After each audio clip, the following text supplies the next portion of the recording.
রয়েছি প্রতাপগড় ঋষি কলোনির শরণার্থী শিবিরে, যেখানে বন্যার জন্য মানুষ আশ্রয় নিয়েছিল। আমি কথা দিয়েছিলাম যে আমরা আমাদের উৎসর্গ সামাজিক সংস্থার পক্ষ থেকে আমরা প্রতাপগড় ঋষি কলোনি যারা বন্যায় ক্ষতিগ্রস্ত হয়েছে সেই সব শ্রমজীবী পরিবারের 30 জন ছাত্রছাত্রীর দায়িত্ব নেব আমরা। এই বছরে তাদের জন্য খাতা কলম সব কিছু দিয়ে সাহায্য করব, তারা যেন সারা বছর ভালোভাবে পড়াশোনা করতে পারে এবং প্রতি রবিবার স্কুল বন্ধের দিনে তাদের জন্য থাকবে ফ্রি কোচিংয়ের ব্যবস্থা।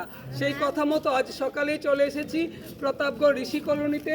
দেখতে পাচ্ছেন শিশুদের হাতে তুলে দিয়েছি খাতা কলম এবং বিভিন্ন শিক্ষা সামগ্রী।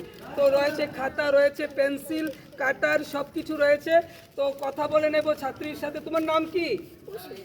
পুষ্মিতা। জুড়ে বলবে একটু। তুমি কি খুশি এগুলো পাইছ? খুশি? হ্যাঁ, ভালো করে পড়াশোনা করবা তো? হ্যাঁ। তো পুষ্মিতার পরে আছে রণদীপ। রণদীপ, তুমি কি কি পাইছো কৌত? হ্যাঁ, কলম, তারপরে খাতা। তো তুমি খুশি তো? ভাল লাগে? খুশি তো? তো ভালো করে পড়াশোনা করবা তো?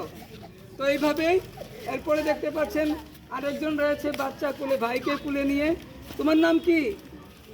জুড়ে বলো। মৌটুসি। মৌটুসি, যে পড়ার জিনিসটি পাইছো, খুশি তো? তুমি কোন ক্লাসে পড়ো? ক্লাস 3। হ্যাঁ, এখন ভালো করে পড়াশোনা করবা। তোমার নাম কি?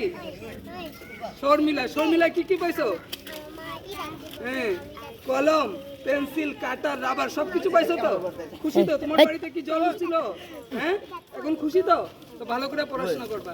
তো দেখছেন আমার পিছনে অনেক ছাত্ররা রয়েছে এবং এইখানে আমরা লিখে দিয়েছি যে উৎসর্গ সোশ্যাল ওয়েলফেয়ার অর্গানাইজেশন সর্বদা অসহায় মানুষের পাশে। আপনারা জানেন আমার কাজ হলো গরিব পিছিয়ে পড়া শিশুদের শিক্ষার জন্য সাহায্য করা। তাই এইবারের বন্যায় আমরা বিভিন্ন এলাকায় যেখানে বেশি ক্ষতিগ্রস্ত হয়েছে শ্রমজীবী পরিবার, সেই সব পরিবারের ছাত্রছাত্রীদের পড়াশোনার দায়িত্ব নিচ্ছি আমরা। তাদেরকে খাতা কলম বিভিন্ন শিক্ষা সামগ্রী দিয়ে এবং সারা বছর আমাদের এই কাজ চলতে থাকবে। এবং সবাইকে বলছি এই খাতাগুলো কলমগুলো জমা দিলে, খাতাগুলো জমা দিলে আবার নতুন খাতা দেওয়া হবে। তাই সবার কাছে ছাত্রছাত্রীরা যারা খাতা পেয়েছো তাদের কাছে অনুরোধ থাকবে কেউ খাতা নষ্ট করবে না, সুন্দর করে লিখবে এবং খাতা শেষ হলে আমরা প্রত্যেক রবিবার আসব, খাতাগুলো জমা দেবে এবং নতুন খাতা পাবে। কেউ যদি নষ্ট করো, সবার নাম এখানে আছে কিন্তু আর নতুন খাতা পাবে না। খাতাগুলো কি করতে হবে? মনে বুঝতে পারছো আমার কথা? খাতাগুলো জমা দিতে হবে। খাতাগুলো জমা দিলে আবার নতুন খাতা পাইবা। তো সবাই খুশি?